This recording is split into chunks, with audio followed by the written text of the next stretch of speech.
said, what are you doing? She said, I'm defrosting it.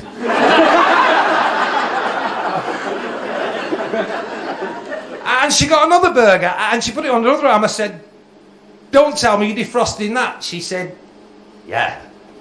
I said, cancel the hot dog.